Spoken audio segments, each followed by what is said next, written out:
আসসালামু আলাইকুম প্রিয় দর্শক, আপনাদেরকে শুভেচ্ছা আমন্ত্রণ জানাচ্ছি চ্যানেলের সংবাদে। আর এখনকার সংবাদে আপনাদের সাথে আছি আমি খায়রুল বাশার। বিস্তারিত সংবাদের শুরুতেই জানিয়ে দিচ্ছি ফ্রেশ আটা, ময়দা, সুজি সংবাদ শিরোনামগুলো।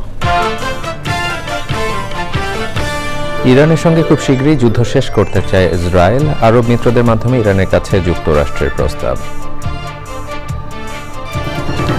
সাবেক সিইসি নুরুল হুদা 4 দিনের রিমান্ডে, হেনস্থায় জড়িতদের বিরুদ্ধে ব্যবস্থা নেওয়া হবে বললেন স্বরাষ্ট্র উপদেষ্টা।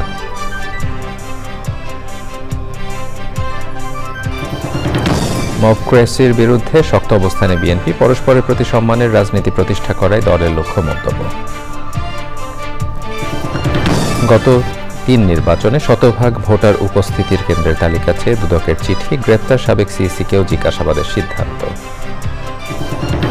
বাধা সরিয়ে নিজেদের পাশাপাশি অন্যের চলার পথ তৈরি করে দিতে শিক্ষার্থীদের প্রতি প্রধান উপদেষ্টার আহ্বান, স্কাউটের কাপ কার্নিভাল উদ্বোধন। এবং দ্বিতীয় টেস্টের আগে শ্রীলঙ্কা বিপক্ষে বাংলাদেশের ওয়ানডে স্কোয়াড ঘোষণা, 2 বছর পর ফিরছেন নাইম শেখ ও আছেন পেসার তাসকিন।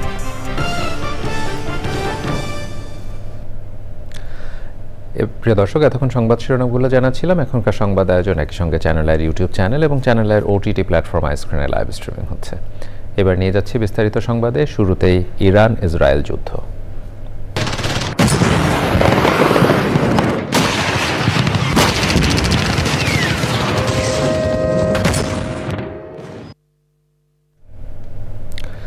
ইরানের পারমাণবিক স্থাপনায় যুক্তরাষ্ট্র হামলা চালানোর পর মধ্যপ্রাচ্যে উত্তেজনা বেড়েছে। দিনের আলোয় ইসরায়েলের সবচেয়ে দীর্ঘ হামলা চালিয়েছে ইরান। হামলায় হতাহতের ঘটনা না ঘটলেও ক্ষয়ক্ষতি হয়েছে। ইরানের ফর্দ পারমাণবিক স্থাপনায় যুক্তরাষ্ট্রের বিমান হামলার একদিন পর সোমবার সেখানেও ইসরায়েলের হামলা চালিয়েছে। তবে ইরানের সঙ্গে খুব শীঘ্রই যুদ্ধ শেষ করতে চায় ইসরায়েল। যুক্তরাষ্ট্র তার আরব মিত্রদের মাধ্যমে ইরানের কাছে ইসরায়েলের এই বার্তা পাঠিয়েছে। আরব ও ইসরায়েলি কর্মকর্তাদের বরাত দিয়ে এ তথ্য জানিয়েছে মার্কিন সংবাদ মাধ্যম ওয়াল স্ট্রিট জার্নাল। পারমাণবিক স্থাপনা ধ্বংস করলেও খেলা এখনও শেষ হয়নি বলে মন্তব্য করেছেন ইরানের সর্বোচ্চ ধর্মীয় নেতা আয়াতুল্লাহ আলী খামেনির একজন উপদেষ্টা।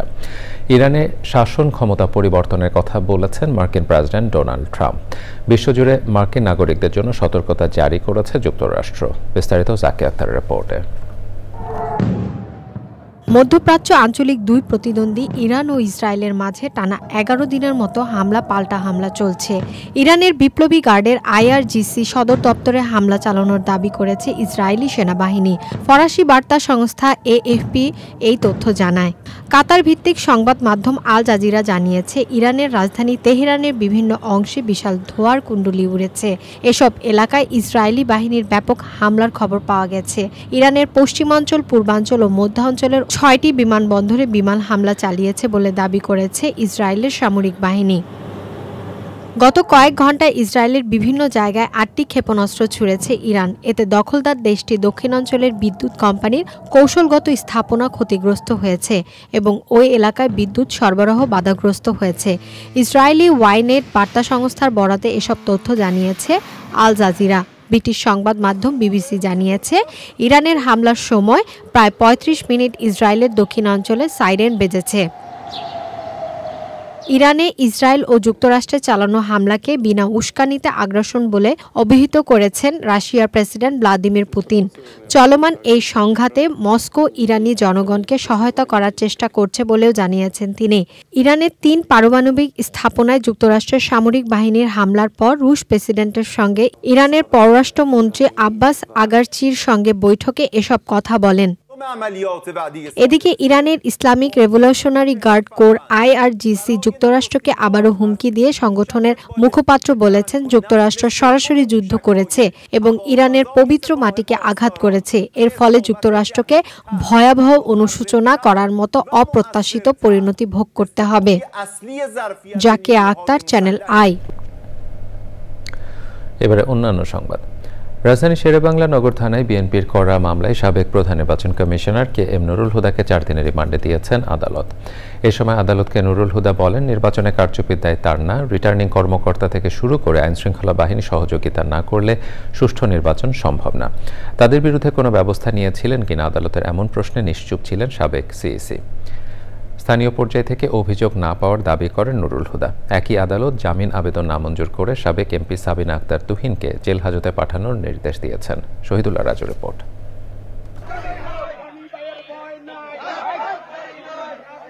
সাবেক প্রধান নির্বাচন কমিশনার নুরুল হুদাকে রোববার রাতে উত্তরার বাসা থেকে আটক করে একদল লোক। সে সময় তাকে হেনস্থাও করা হয়। পরে উত্তরা পশ্চিম থানায় তাকে সোপর্দ করা হয়। রাতেই শেরেবাংলা নগর থানায় বিএনপির করা মামলায় তাকে গ্রেপ্তার দেখিয়ে মিন্টু রোডের ডিবি কার্যালয়ে নেওয়া হয়।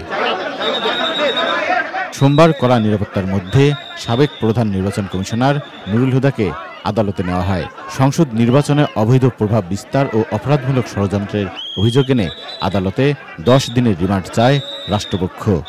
জামিনযোগ্য অপরাধে রিমান্ডের শুনানি নেই দাবি করে যুক্তি উপস্থাপন করে আসামিপক্ষ। দুপক্ষের যুক্তিতর্ক শেষে আদালত 4 দিনের রিমান্ড মঞ্জুর করেন। সুষ্ঠু নির্বাচন হচ্ছে বলে সারা বাংলাদেশে সে বিবৃতি দিয়ে এটাও একটি ফৌজদারি অপরাধ, সে মিথ্যা বিবৃতি প্রদান করেছে এবং নির্বাচনের পরে সাংবাদিক সম্মেলন করে সাংবাদিকদের সামনে সে বেসরকারি ফলাফল ঘোষণা করে সে জাতির সঙ্গে একটা তামাশা করেছে এবং একটি অবৈধ ফলাফল ঘোষণা করেছে। এটাও সে একটি অপরাধ করেছে। সেই অপরাধটা তার বিরুদ্ধে আজকের এই মামলায় আনা হয়েছে। অবৈধ 18 নির্বাচন ঘোষণা করে হাসিনার অবৈধ সরকারকে সে বৈধতা দিয়েছে, এটাই ছিল তার বিরুদ্ধে অভিযোগ। শুনানি চলাকালে আদালত নুরুল হুদাকে বক্তব্য দেওয়ার সুযোগ দেন। পেনাল কোডের যে ধারাগুলোতে অভিযুক্ত করা হয়েছে সে সকল ধারাগুলো বেইলেবল সেকশন এবং ওই ধারাগুলো নির্বাচন কমিশনের কোনো কর্মকর্তার উপরে লাই করে না।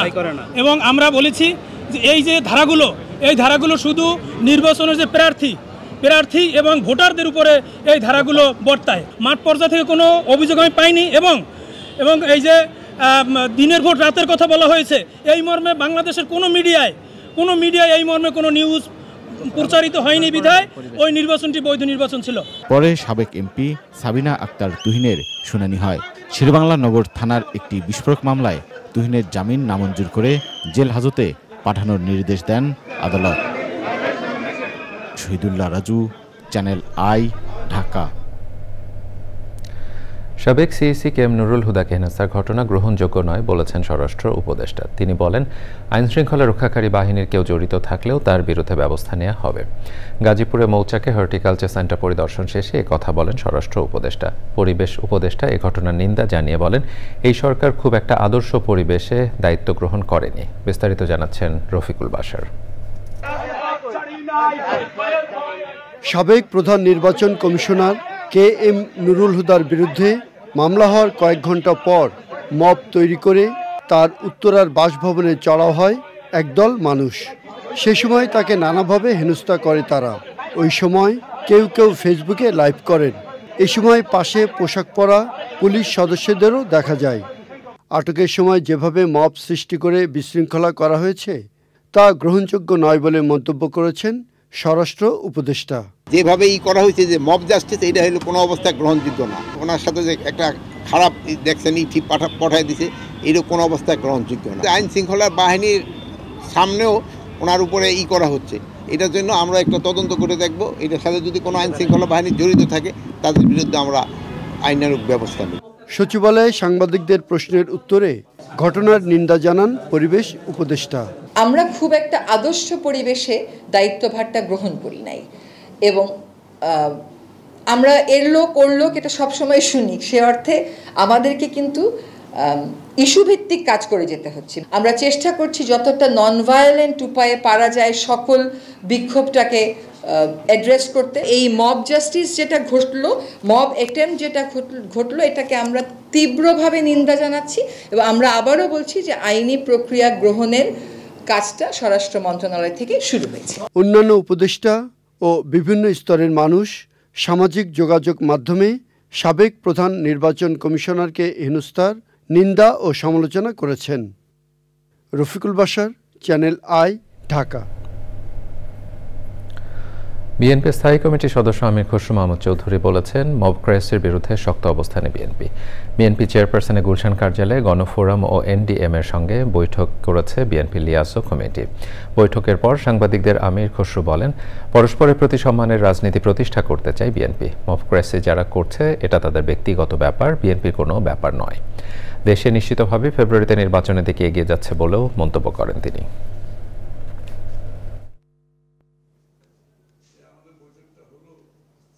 মবক্রেসির বিরুদ্ধে বিএনপি শক্ত অবস্থানে আছে। সেই অবস্থান থেকে বিএনপি সরে দাঁড়াবে না। বিএনপি বাংলাদেশের সহনশীল পরস্পরের সম্মানবোধের রাজনীতি প্রতিষ্ঠিত করার জন্য অঙ্গীকারবদ্ধ। এখান থেকে সরার কোনো সুযোগ নাই। এই সমস্ত মবক্রেসিতে যারা জড়িত এটা তাদের ব্যক্তিগত সমস্যা, এটা বিএনপির কোনো সমস্যা নয়। 2018 সাল সহ গত 3টি সংসদ নির্বাচনে শতভাগ ভোটার উপস্থিতি দেখানো হয়েছিল এমন কেন্দ্রগুলির তালিকা চেয়ে নির্বাচন কমিশনে চিঠি দেওয়ার কথা জানিয়েছে দুদক মহাপরিচালক। এক ব্রিফিংয়ে জানিয়েছেন, দরকার হলে গ্রেপ্তার সাবেক সিইসি কে এম নুরুল হুদাকেও জিজ্ঞাসাবাদ করবে দুদকের অনুসন্ধান দল। এনামুল কবির রূপমের রিপোর্ট। আপনাদেরকে অনেক ধন্যবাদ। ফ্যাসিস্ট আওয়ামী সরকারের আমলে রাতের ভোটের অনিয়ম ও দুর্নীতির সূত্র খুঁজছে দুদক। তদন্ত করছে কমিশনের বিশেষ দল।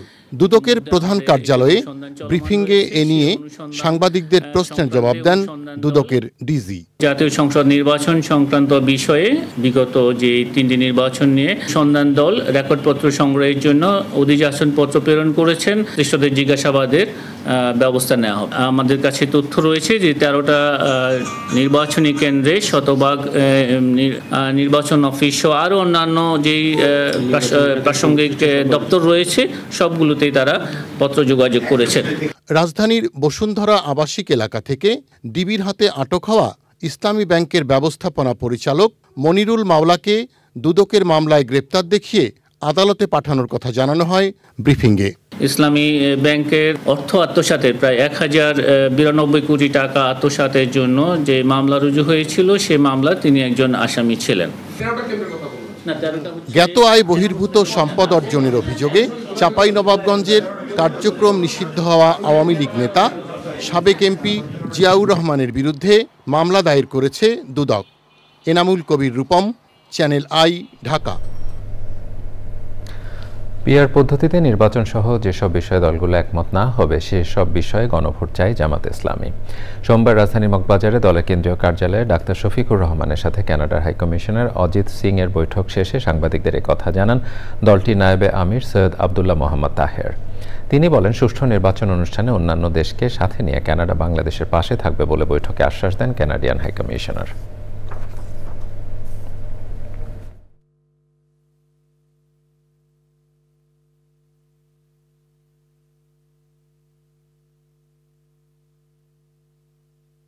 ল এনফোর্সিং অথরিটির ব্যাপারে মত বিনিময় হয়েছে।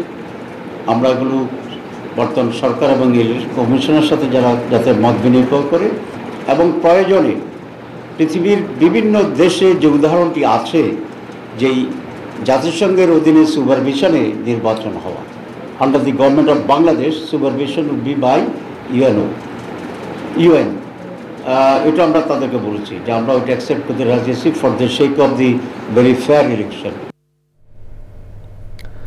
বন্ধ দরজা দেখে আক্ষেপ নয়, বরং এই দরজা ছাত্রদেরই খুলতে হবে বলে মন্তব্য করে প্রধান উপদেষ্টা প্রফেসর মোহাম্মদ ইউনূস বলেছেন, পাশাপাশি অন্যের চলার পথও তৈরি করে দিতে হবে। স্কাউটের কাপ কার্নিভাল উদ্বোধন করে তিনি বলেন, এই প্রজন্মের সন্তানরাই সবচেয়ে সেরা। মুস্তাফা মল্লিকার রিপোর্ট।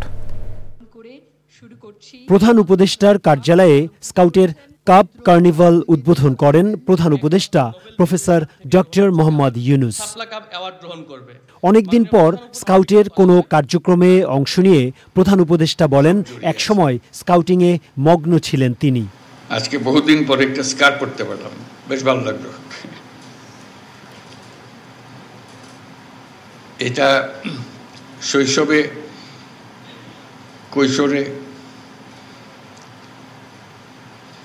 এটা আমার আবশ্যিক পোশাকে পরিণত হয়েছিল। ক্লাস 7 থেকেই শুরু আমার এই যাত্রা, আর থামেনি। আমি এর মধ্যে মজে গিয়েছিলাম। প্রথম মজা লাগতো সবকিছু উল্টা করে, এই যে তোমরা উল্টা করছো, হাততালি আমরা দিই একভাবে, তোমরা দিচ্ছ আরেকভাবে, সেলুট দিয়ে সবাই একরকম, স্কাউটরা দিয়ে আরেক রকম, হ্যান্ডশেক করে সবাই একরকম, স্কাউটরা করে আরেক রকম। কাজে সেই যে একবার ঢোকা, এর থেকে আর বেরোনো যায়নি, বেরোবার কোনো প্রশ্ন ওঠেনি, বরং গভীরে গেছি। আর বিশ্ব জাম্বুরি হলো কানাডাতে 1955 সালে, 15 বছর বয়স তখন। সে কি মহা উৎসব, যাওয়া, আটলান্টিক পাড়ি দেওয়া, ক্যানাডাতে জাম্বুরি করা, সারা বিশ্ব দেখা। প্রফেসর ইউনুস বলেন, জীবনে চলার পথে অভাব থাকবে, কিন্তু সেই অভাব উত্তরণের চেষ্টা করতে হবে। তোমরা বলবে যে আমাদের স্কুলে এই নাই, আমাদের স্কাউট টিচারকে পাই না, বলবে, সবকিছু হবে, অভিযোগ থাকবে। তা আমি যেটা বোঝানোর চেষ্টা করলাম, অনেক জিনিস হয়েছে যেগুলো আমরা অন্যের জন্য অপেক্ষা করি নাই বলে আমরা নিজেরাই ব্যবস্থা করে ফেলেছি। বন্ধ দরজার দিকে খালি ইঙ্গিত করে যে আমাদের জন্য দরজা বন্ধ, আক্ষেপের মধ্যে থেকে গেলে এটা হবে না। দরজা খুলতে হবে, দরজা তোমাকেই খুলতে হবে, এবং তোমার দায়িত্ব হলো আর অন্যদের দরজা খুলে দেওয়া। কারণ তুমি যে দরজা খুলে দেবে, পরের জনের দায়িত্ব হলো দরজা আরো বড় করে খোলা। তুমি যদি না খোলো, এই দরজা বন্ধ থেকেই যাবে। প্রধান উপদেষ্টা বলেন, দেশকে পরিবর্তন করাই এখন সবার কাজ, তাই দেশের জন্যই কাজ করতে হবে। Mostafa Mallik, channel I, Dhaka. অর্থ পাচার, বৈষম্য, নারী নির্যাতনের মতো সমস্যা দূর করতে নতুন বিপ্লবের প্রয়োজন বলে মন্তব্য করেছেন এমেরিটাস অধ্যাপক সিরাজুল ইসলাম চৌধুরী। জন্মদিনের আলোচনায় এই গুণী লেখক বলেন, এক দুটি দেশ নয়, পৃথিবীর বড় অঞ্চলে বিপ্লব না হলে সমাজে পরিবর্তন আসবে না। লুৎফর রহমান সোহাগের রিপোর্ট। সবচেয়ে আগে সমাজচিন্তক সিরাজুল ইসলাম চৌধুরীর ৯০তম জন্মদিনের আলোচনা বাংলা একাডেমিতে। আলোচনার বিষয় ৭১-এর মুক্তিযুদ্ধ ও জাতীয়তাবাদের ভূমিকা। অধ্যাপক সিরাজুল ইসলাম চৌধুরী তুলে ধরেন বাঙালির জাতিরাষ্ট্রের উত্থান কিভাবে অন্যান্য জাতীয়তাবাদীদের স্বার্থকে প্রভাবিত করেছিল। ভারতের যে সংযুক্তি, সেটাও জাতীয়তাবাদী দৃষ্টিভঙ্গি থেকেই প্রধানত। পাকিস্তান জাতীয়তাবাদটা খুব নির্বোধের কাণ্ড। আমেরিকা বলি, চীন বলি, রাশিয়া বলি, তাদের প্রত্যেকেরই দৃষ্টিভঙ্গির মধ্যে জাতীয়তাবাদ ছিল। তার মতে পুঁজিবাদী বিশ্ব মানুষের সামনে সংকটের বহু দেওয়াল তুলে দিয়েছে, যা থেকে মুক্তি পেতে তরুণদের তিনি দিয়েছেন পরিবর্তন আনার প্রেরণা। যে বিপ্লব ব্যক্তিগত মালিকানার জায়গায় সামাজিক মালিকানা প্রতিষ্ঠা করবে এবং সেইখানে মানুষের মুক্তি আসবে, প্রকৃত গণতন্ত্র আসবে, এবং সেই কাজটা অত্যন্ত কঠিন কাজ। সেটা প্রত্যেক দেশে হওয়া দরকার, এবং সেটা আঞ্চলিক হবে, সেটা একটা আন্তর্জাতিক হবে। সিরাজুল ইসলাম চৌধুরী বলেন, প্রতিহতের জাতীয়তাবাদ বাংলাদেশের মতো দেশের জন্ম দিয়েছে, আর ইসরায়েলের আগ্রাসী জাতীয়তাবাদ দেশ ধ্বংস করছে। লুৎফর রহমান সোহাগ, চ্যানেল আই, ঢাকা। বাংলাদেশে ইউনিভার্সিটি অব প্রফেশনালস বিউপিতে 3 দিনের ক্যারিয়ার এডুকেশন ফেস্ট শুরু হয়েছে। আয়োজনে অংশ নিয়েছেন দেশের 35টি প্রতিষ্ঠান, বিউপির 2000-এরও বেশি শিক্ষার্থী। ক্যারিয়ার ফেস্ট উদ্বোধন করে পরিকল্পনা উপদেষ্টা বলেন, প্রতিটি বিশ্ববিদ্যালয়ের এমন যুগোপযোগী উদ্যোগ গ্রহণ করা উচিত। রিয়াজ ইসলামের report. Bangladesh university of professionals ক্যাম্পাসে ৮ম মতো career and education fest BUP career ক্লাবের উদ্যোগে উৎসবে অংশ নেয় দেশের শীর্ষস্থানীয় কর্পোরেট প্রতিষ্ঠান, বহুজাতিক কোম্পানি এবং উচ্চশিক্ষা প্রদানকারী বিভিন্ন প্রতিষ্ঠান। মেলায় সরাসরি সিভি জমা ও ইন্টার্নশিপ বা চাকরির বিষয়ে প্রাথমিক আলোচনা করতে পারছেন শিক্ষার্থীরা। ক্যারিয়ার গঠনের দিক নির্দেশনা, উচ্চশিক্ষা ও কর্মসংস্থানের সুযোগ সম্পর্কে জানতে পারছেন তারা। আমাদের পোস্ট গ্রাজুয়েশন ক্যারিয়ারের একটা নেক্সাস ক্রিয়েট করে, so it was really effective. পড়াশোনা শেষ করার সাথে সাথে সিভি ড্রপ করার একটা সুযোগ পাচ্ছি, এটা আমাদের জন্য অনেক বেশি ইম্পর্টেন্ট এবং পজিটিভ একটা ভাইব নিয়ে আসে। যেমন কোম্পানিগুলো আছে, সবার টপ লেভেল ম্যানেজমেন্ট থেকে শুরু করে লোয়ার লেভেল ম্যানেজমেন্ট, সবার সাথে পরিচিত হতে পারছি। স্টুডেন্টদের ক্যারিয়ারের যেমন অপশন আছে, কথা বলার সুযোগও তেমন আছে। বক্তারা বলেন, এমন আয়োজন শিক্ষার্থীদের বাস্তব জগতের সাথে শিক্ষা জীবনের সেতুবন্ধন তৈরি করছে। পুরো শিক্ষা খাতে অনেক সংস্কারের দরকার, সেই সংস্কারগুলো করতে অনেক সময় লাগে। অর্থনৈতিক উন্নয়নের আমরা যেদিকে যাব, সেই দিকে যাওয়ার জন্য যে ধরনের প্রশিক্ষণ দরকার, যে ধরনের মানব সম্পদ দরকার, সেটা আস্তে আস্তে তৈরি করতে পারবো। We are continuously taking the feedback from the society, from the different stakeholders, industry, and we are updating our syllabus so that our students remain updated with the present day context. 3 দিনের career and education ফেস্টের media partner channel I. Riaz Islam, channel I, Dhaka. বায়ু দূষণ, শব্দ দূষণ, নদী দখল রোধ ও polythene ব্যবহার বন্ধে মহাপরিকল্পনা করা হচ্ছে। এ বিষয়ে চীনের বিশেষজ্ঞদের সহায়তা নেওয়া হবে। আগামী সপ্তাহে চীনের বিশেষজ্ঞ দল দেশে আসবে বলে জানিয়েছেন পরিবেশ উপদেষ্টা। সচিবালয়ে বিশ্ব পরিবেশ দিবস ও পরিবেশ মেলা 2025 এবং জাতীয় বৃক্ষরোপণ অভিযান ও বৃক্ষ মেলা 2025 উপলক্ষে সংবাদ সম্মেলনে তিনি কথা বলেন। শব্দ দূষণ রোধে পুলিশকে বিশেষ ক্ষমতা দেয়া হচ্ছে বলেও জানান তিনি। সেন্ট মার্টিনে মানুষের বিকল্প জীবিকার ব্যবস্থা করা হচ্ছে বলেও জানান উপদেষ্টা। দ্বীপটাকে নিয়ে একটা মাস্টার প্ল্যান করা যায় কিনা, কিছু কিছু মাস্টার প্ল্যান ব্যক্তি পর্যায়ে, প্রতিষ্ঠান পর্যায়ে করা হয়েছে, সরকারি পর্যায়ে নেই। সরকারি পর্যায়ে কিন্তু সেন্ট মার্টিনের জন্য নীতিমালা করা আছে, যেগুলো গেজেট নোটিফাইড। এই তিনটার সমন্বয়ে আমরা একটা মাস্টার প্ল্যান করতে পারি কিনা। এইটার পাশাপাশি আমরা জলবায়ু পরিবর্তন ট্রাস্ট ফান্ড থেকে একটা প্রকল্প অনুমোদন করা হয়েছে, যেখানে অল্টারনেটিভ লাইভলিহুড দেয়া হবে সেন্ট মার্টিনের মানুষদেরকে। তারা প্রথাগতভাবে যেই জীবিকার সাথে জড়িত, সেই জীবিকার বিষয়গুলোই একটু সাপোর্ট দিয়ে এগিয়ে নেওয়া যায় কিনা। সেখানে কৃষি মন্ত্রণালয় ইতোমধ্যে কৃষি সম্প্রসারণ অধিদপ্তর থেকে 2 জন ব্যক্তিকে পার্মানেন্টলি ওখানে পোস্টিং দিয়ে দিয়েছে। ফেনীর ছাগলনাইয়া ও ফুলগাজীতে 12টি উন্নয়নমূলক কাজের উদ্বোধন করেছেন বাংলাদেশ বিমান বাহিনী প্রধান air chief marshal Hasan Mahmud Khan. ফেনীতে বন্যা পরবর্তী সময়ে এই 2 উপজেলা মানুষের পাশে থেকে মানবিক ভূমিকা পালন করে চলেছে বাংলাদেশ বিমান বাহিনী। সেই ধারাবাহিকতায় উদ্বোধন করা হয়েছে 12টি উন্নয়নমূলক প্রকল্প। ছাগলনাইয়ার ঘোপালে হাবিবুল্লাহ বাহার উচ্চ বিদ্যালয় মাঠে অনুষ্ঠানে বিমান বাহিনী প্রধান বলেন, বাংলাদেশ বিমান বাহিনী শুধুমাত্র দুর্যোগকালে নয়, দুর্যোগ পরবর্তী পুনর্গঠনের কাজেও সক্রিয়ভাবে অংশ নিচ্ছে।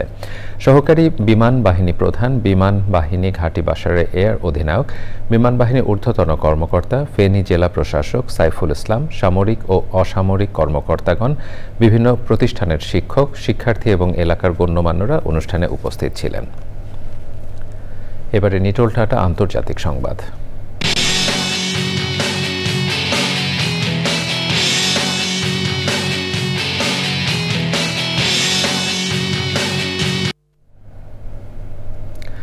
সিরিয়ার রাজধানী দামেস্কের একটি গির্জায় আত্মঘাতী বোমা হামলায় কমপক্ষে 26 জন নিহত হয়েছেন, আহত হয়েছেন 52 জন। দেশটির স্বরাষ্ট্র মন্ত্রণালয় বলছে, জঙ্গি সংগঠন ইসলামিক স্টেট আইএসের এক সদস্য এই হামলায় জড়িত। প্রত্যক্ষদর্শীরা জানিয়েছেন, হামলাকারী প্রথমে গির্জায় ঢুকে এলোপাতাড়ি গুলি চালায়, পরে তার শরীরে বাধা বিস্ফোরক বেল্টের বিস্ফোরণ ঘটায়। রাষ্ট্রীয় বার্তা সংস্থা সানা জানিয়েছে, আহতদের মধ্যে বেশ কয়েকজনের অবস্থা আশঙ্কাজনক। রাজধানীর দোয়েলা এলাকার সেন্ট এলিয়াস গির্জায় এই হামলায় দেশজুড়ে আতঙ্ক ছড়িয়ে পড়েছে। বাশার আল আসাদকে উৎখাত করে নতুন সরকার ক্ষমতা গ্রহণের পর সিরিয়ায় প্রথম আত্মঘাতী হামলা হলো। হামলার নিন্দা জানিয়েছে জাতিসংঘ। এবারে আইস্ক্রিন সাংস্কৃতিক সংবাদ।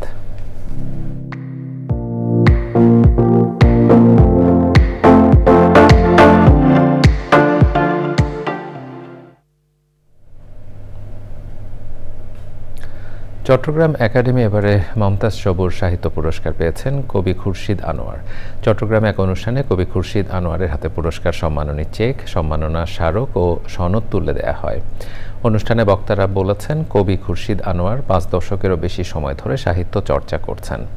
একাডেমি পরিচালক ডক্টর আনোয়ারুল আলমের সভাপতিত্বে ও একাডেমির প্রতিষ্ঠাতা সংগঠক কবি রাশেদ রৌফের পরিচালনায় অনুষ্ঠানে বক্তব্য রাখেন সাহিত্যিক শিক্ষাবিদ professor doctor Mohitul Alam. Bangla academy সাহিত্য পুরস্কার পাওয়া কথা সাহিত্যিক বিশ্বজিৎ চৌধুরী, প্রাবন্ধিক কবি নাট্যকার অভিক ওসমান সহ অন্যরা উপস্থিত ছিলেন। এবারে কৃষি সংবাদ।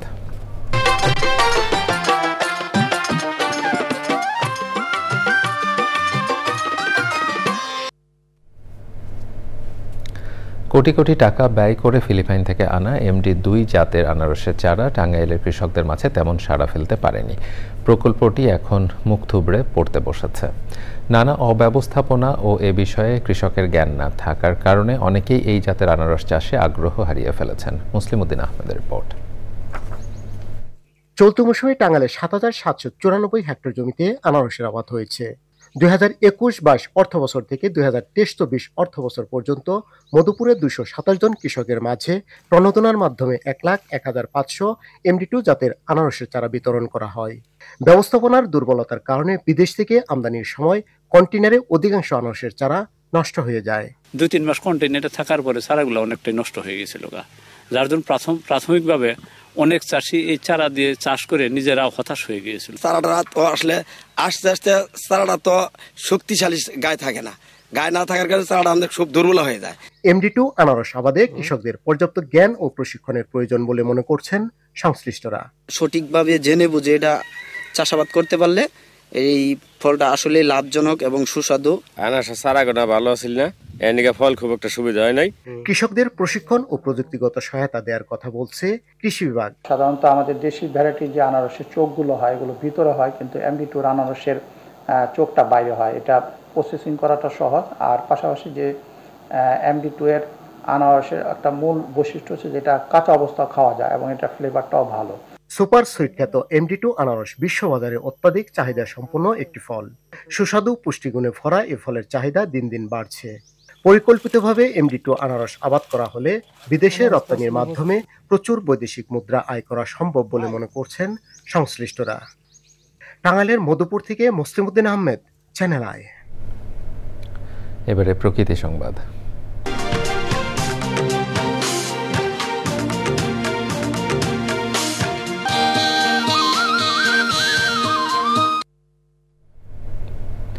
ফেনীর মুহুরী নদীর বন্যা নিয়ন্ত্রণ বাঁধ ভেঙে সৃষ্ট বন্যার পানি নেমে দৃশ্যমান হচ্ছে ক্ষয়ক্ষতি।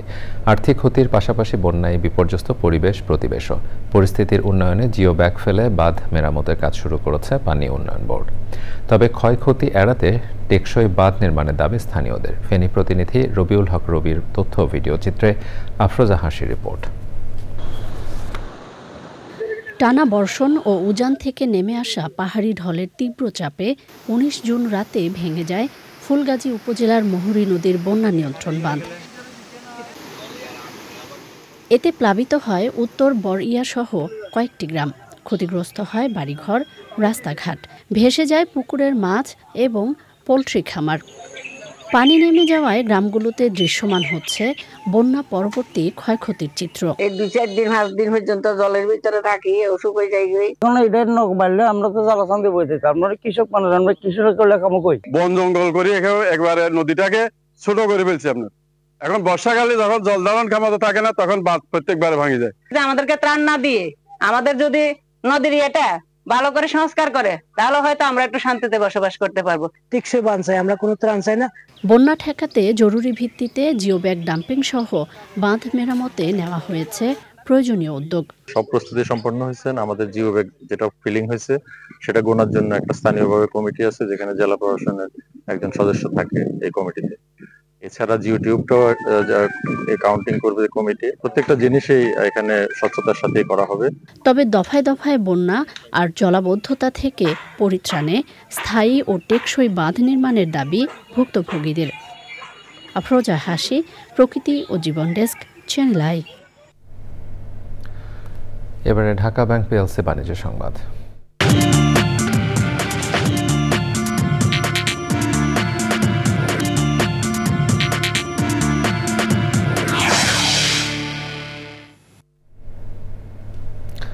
ইউনিলিভার বাংলাদেশ ইউবিএল ও অরেঞ্জ কর্নার্স বাংলাদেশ ওসিবি যৌথভাবে ecosystem in action powering future builder শীর্ষক আলোচনা সভার আয়োজন করে। রাজধানী গুলশানে 5 তারকা একটি হোটেলে অনুষ্ঠানে অরেঞ্জ কর্নার্স বাংলাদেশের সহায়তায় পাওয়া তরুণ উদ্যোক্তা, বেসরকারি খাত, সরকার, দূতাবাস এবং উন্নয়ন সংস্থার প্রতিনিধিরা তরুণদের উদ্ভাবনী উদ্যোগ ও ব্যবসায় আরও সহায়তা ও সম্পৃক্ততা নিশ্চিত করার উদ্দেশ্যে একত্রিত হন। প্রধান উপদেষ্টা আন্তর্জাতিক বিষয়ক বিশেষ দূত লুৎফে সিদ্দিকী, বাংলাদেশে নিযুক্ত নেদারল্যান্ডসের রাষ্ট্রদূত আন্দ্রে কার্স্টেন্স সহ বিশিষ্টজনেরা উপস্থিত ছিলেন। সাজিদা ফাউন্ডেশনের ইম্প্যাক্ট পার্টনার্স বিভাগের প্রধান সারা ইকবালের সঞ্চালনায় আলোচনায় অংশ নেন ইউনিলিভার বাংলাদেশের চেয়ারম্যান ও ম্যানেজিং ডিরেক্টর জাভেদ আক্তার ও বিকাশের প্রতিষ্ঠাতা ও সিইও কামাল কাদের। টানা 40 দিন তালাবদ্ধ থাকার পর চালু হয়েছে ঢাকা দক্ষিণ সিটি কর্পোরেশন ডিএসসিসির প্রধান কার্যালয় নগর ভবন। কাজে যোগ দিয়েছেন কর্মকর্তা কর্মচারীরা, তবে প্রকৌশল বিভাগ ও ডিএসসিসির প্রশাসকের দপ্তরে তালা ঝুলতে দেখা গেছে। ইশরাক হোসেনকে মেয়রের দায়িত্ব বুঝিয়ে দেওয়ার দাবিতে আজও নগর ভবনে অবস্থান নেন ইশরাকের সমর্থকরা। মইনুল হাসানের রিপোর্ট। মেয়র হিসেবে বিএনপির নেতা ইশরাক হোসেনকে দ্রুত শপথ পড়ানোর দাবিতে 14 মে আন্দোলন শুরু করেন তার সমর্থকরা। 15 মে থেকে ভবনের প্রধান ফটকে তালা ঝুলিয়ে দেওয়া হয়। বন্ধ হয়ে যায় ডিএসসিসির নাগরিক সেবা কার্যক্রম। রোববার আন্দোলনের সমন্বয়ক ও সাবেক সচিব মশিউর রহমান ডিএসসিসির কর্মকর্তা কর্মচারীদের কাজে ফেরার আহ্বান জানান।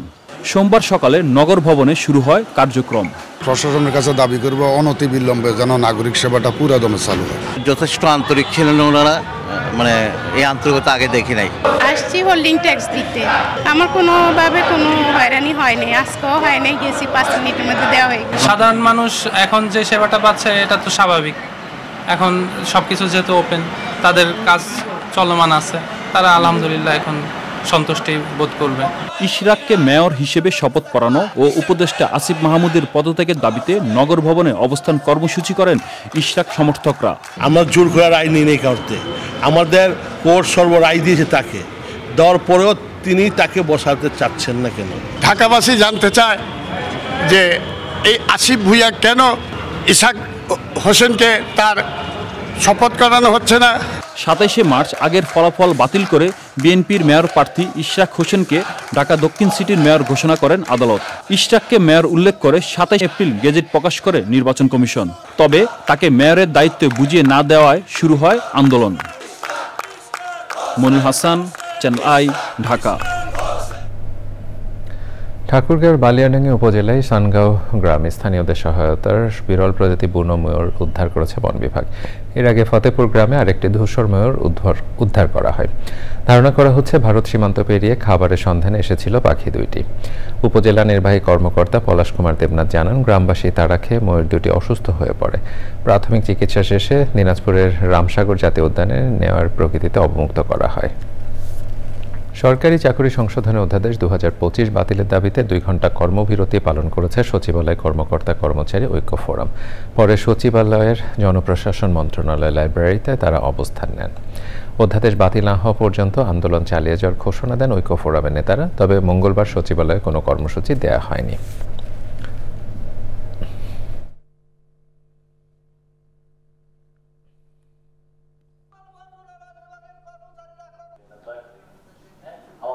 এই সরকারকে যতটুকু চোরাবালিতে আটকানো হয়েছে, যতটুকু বিব্রত অবস্থায় ফেলানো হয়েছে এবং মানুষের সাথে কর্মচারী অঙ্গনে 98 কর্মচারীর সাথে এই বর্তমান গভর্নমেন্টকে যেভাবে মুখোমুখি দাঁড় করানো হয়েছে, আল্লাহর রাস্তে আপনারা এই মুহূর্তে সব বাতিল করে দিয়ে সরকারকে আমাদেরকে সুষ্ঠু স্বাভাবিকভাবে দেশ পরিচালনা করার সুযোগ করে দেন। প্রিয় দর্শক, এর সাথে সংবাদের শেষ ভাগে আমরা যাবার আগে ফ্রেশ আটা, ময়দা, সুজি সংবাদ শিরোনামগুলো আরো একবার জানাচ্ছি।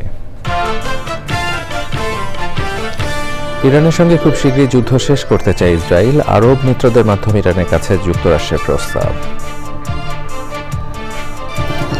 সাবেক সিইসি নুরুল হুদা 4 দিনের রিমান্ডে। হেনাস্থায় জড়িতদের বিরুদ্ধে ব্যবস্থা নেওয়া হবে বললেন স্বরাষ্ট্র উপদেষ্টা।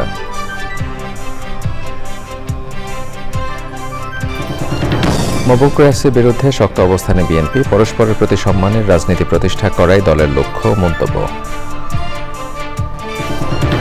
গত 3 নির্বাচনে শতভাগ ভোটার উপস্থিতি কেন্দ্রের তালিকা চেয়ে দুদকের চিঠি। গ্রেপ্তার সাবেক সিইসিকেও জিজ্ঞাসাবাদের সিদ্ধান্ত।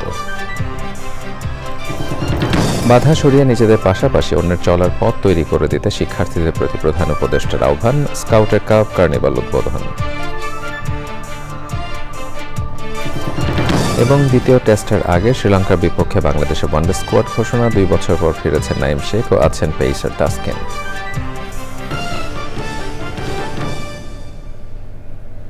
প্রিয় দর্শক, এছাড়াও চ্যানেলের সর্বশেষ সংবাদ জানতে ভিজিট করুন channelionline.com-এ। যুক্ত থাকুন আমাদের সোশ্যাল মিডিয়া প্ল্যাটফর্মগুলোর সাথে।